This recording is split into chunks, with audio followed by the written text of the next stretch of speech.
Hello friends, आप सभी का एजुकेशनल पर्पस चैनल पर स्वागत है। यह मेरा है पार्ट 2 पावर शेयरिंग चैप्टर का part 2। In this video we will study about the case study of Sri Lanka and get the example of Sri Lanka for power sharing. Sri Lanka shows the misuse of majority group and how they don't understand the concept of power sharing. So, for knowing better about power sharing, knowing about this example is must. मतलब इस example को जाने बिना हम power sharing को नहीं जान सकते. पिछले वीडियो में हमने बेल्जियम के बारे में पढ़ा था, बेल्जियम की केस स्टडी पढ़ी, वहाँ पे किस तरह से बेल्जियम गवर्नमेंट ने इनिशिएटिव लिया उसको जाना. अब हम पढ़ेंगे श्रीलंका के बारे में. तो Sri Lanka is the small country separated by the Palk strait. It has two community, Sinhala and Sri Lankan Tamils. तो श्रीलंका जो है एक खुद की एक इंडिपेंडेंट कंट्री है जो कि इंडिया से सेपरेटेड है, वो भी एक चैनल, एक लाइन के थ्रू. उसका नाम है पाक स्टेट और इसमें दो कम्युनिटी है, सिनाला और श्रीलंकन तमिल्स और Indian Tamils. In Sri Lanka there was majority of Sinhala community which dominated Sri Lankan government by the virtue of their power. Sri Lanka में जो सिनाला कम्युनिटी थी वह जो पावर में थी, उसमें कई लोगों के होने के कारण उसमें कंपोजिशन जो था सिनाला का ज़्यादा था. मतलब सिनाला के जो लोग थे वह वहाँ ज़्यादा नंबर्स में प्रेजेंट थे. उसके कारण से वह अपने वर्च्यू, अपने पावर के कारण गवर्नमेंट को फोर्स करते थे कि हमारा ही राज हो श्रीलंका में. Sinhalas came in over power and passed an act of 1956 to force Sinhalese as a official language. उन्होंने गवर्नमेंट को ये फोर्स किया 1950 एक्ट के तहत कि सिनहालीज को ऑफिशियल लैंग्वेज बना दी जाए. पर जो तमिल है वह उससे बिल्कुल एग्री नहीं किए और वह चाहते थे कि तमिल्स का राज हो. सिनाला promoted Buddhism and stipulated to state that Buddhism should be protected and to be fostered. By this, all activities by Sinhala Tamils thought of discrimination against regarding the jobs, opportunities and etc. Hence, it gave birth to the great conflicts between Sinhalas and Tamils. You cannot ever think that the conflict turned so intense that it results in the civil war. Many were killed. इसके तहत ये बताया जाता है कि जिस तरह से सिनाला का मेजॉरिटी में होना और उसमें अपना ओवर पावर का इस्तेमाल करना, मेजॉरिटेरियनिज़म का खेल खेलना, उससे यह होता है कि जो श्रीलंका है वह लेस पावर में आ जाती है और वह सोचती कि उन्होंने हमें हर तरीके से डिस्क्रिमिनेट कर दिया है. तो मतलब उनके बीच में कॉन्फ्लिक्ट आ जाता है, वॉर हो जाता है. तो आप ये सोच सकते हैं कि उनके बीच में एक ऐसा वॉर आ जाता है, एक इंटेंस वॉर हो जाता है कि वो एक सिविल वॉर में आ जाता है जिसमें कई लोग मारे जाते हैं. अब एक इम्पॉर्टेंट क्वेश्चन आता है, why power sharing is desirable. Power sharing क्यों ज़रूरी है? By understanding both cases we can say that how the conflicts came into end in the Belgium when the power is shared equally and the system of constitution is organized. Hence we can conclude that it decreases the possibility of conflicts between the two community. तो इसमें क्या होता है कि जो power sharing होती है तो सबकी ताकत जो है आधी आधी बांट दी जाती है इक्वली. तो इससे क्या होता है, जो लड़ाई की संभावना, the possibility of conflicts became less, तो उसमें लड़ाई की संभावना कम हो जाती है.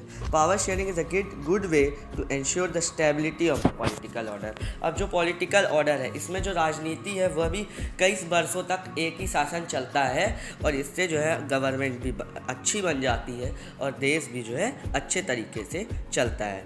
Power sharing is the spirit of democracy. और डेमोक्रेसी क्या होती है? डेमोक्रेसी लोकतंत्र है. तो पावर शेयरिंग जो है डेमोक्रेसी की आत्मा है. अगर पावर शेयरिंग ना हो तो पूरे तरीके से जो कम्युनिटी मेजॉरिटी में है वह और दूसरी कम्युनिटीज़ को पूरे तरीके से दबा देगी और उनके बीच में डिस्क्रिमिनेशन और कॉन्फ्लिक्ट होगा. By the various example given in the chapter and the both case story explain why power sharing is considered as the desirable. Okay, so hence power sharing is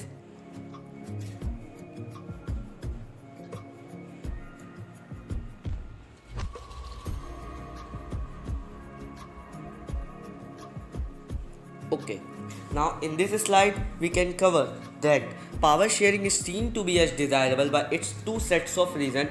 The main important reason is its prudential reason and the moral reason. The prudential reason covers the gain and the profit which we gains from the power sharing, and the moral reason you know that how the power sharing is valuable shows because of the prudential reason shows that the power sharing will bring out better outcomes, and moral reason states that power sharing is much more valuable in government.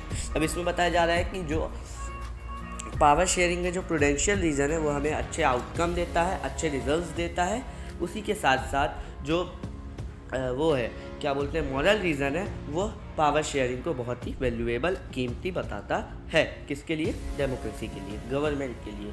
Forms of power sharing. अब क्या आप जानते हैं कि that there is a different forms of power sharing. कुछ power sharings की भी अलग अलग फॉर्म होती हैं, मतलब किस तरीके से गवर्नमेंट सरकार में पावर शेयरिंग होती है, मतलब इसमें भी कई प्रकार के फॉर्म्स होते हैं। अगली साइड में हम अच्छे से जानेंगे that there are also the forms of power sharing too. So तो अब अपन देखते हैं that what are the main forms of power sharing. So first and the very important form is power sharing among different organs of the government, also known as horizontal distribution of the power।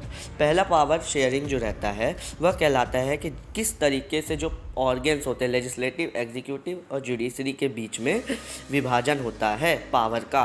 तो ये बहुत ही ज़रूरी power sharing है और इसे हम horizontal distribution of power भी कहते हैं। Power sharing between different levels of government, level जैसे central government, union government etcetera, इनके बीच में भी। और थर्ड आता है power sharing between communities, different social communities. तो डिफरेंट अलग अलग कम्युनिटीज़ के बीच में भी जो है पावर अच्छे से शेयर हो जाती है।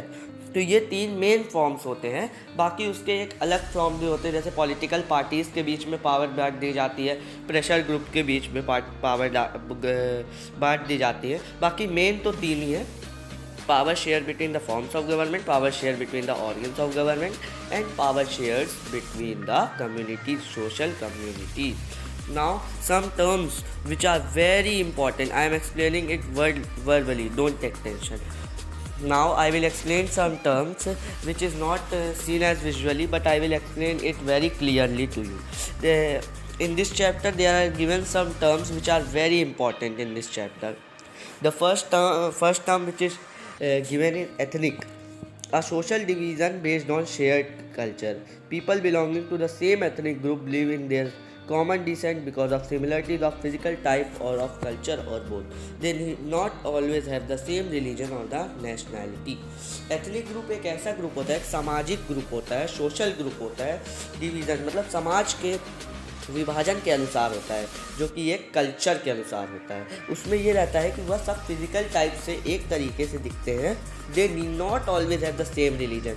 ज़रूरी नहीं है कि उनका जो धर्म है हमेशा एक ही हो और उनकी राष्ट्रवाद है वो भी एक हो, पर जो है एथनिक एक ग्रुप बनाया जाता है पर एक जैसे दिखते हैं और हर जगह इक्वलिटी की भावना रहती है। Majoritarianism, I believe that majority community should be able to rule a country in whichever they want, but it's regarding the wishes and the needs of the minority. ये एक ऐसा रूल है जिसमें जो है मेजॉरिटी कम्युनिटी रहती है जो वो रूल करती है और सारे हद पार करके वह माइनॉरिटी कम्युनिटी को दबाती है। तो जो मेरा जो ये वीडियो है ये कुछ ही देर में एंड हो जाएगा और मैं अभी आपको कुछ टर्म्स समझा रहा हूँ जो कि बहुत ही मेन है। तो पहले तो अपन पढ़े एथनिक, मेजॉरिटेरियनिज्म। अब आता है सिविल वॉर। सिविल वॉर तो हमने देखा किस तरीके से श्रीलंका में सिन्हाला और इंडियन तमिल्स और श्रीलंकन तमिल्स जो कि एक ही है दोनों, उनके बीच में छिड़ा था। जो कि इंडियन तमिल्स कुछ आ गए थे, इंडिया के तमिल्स आ गए थे श्रीलंका में, तो उनके बीच जो कॉन्फ्लिक्ट हुई थी, तो जो उनके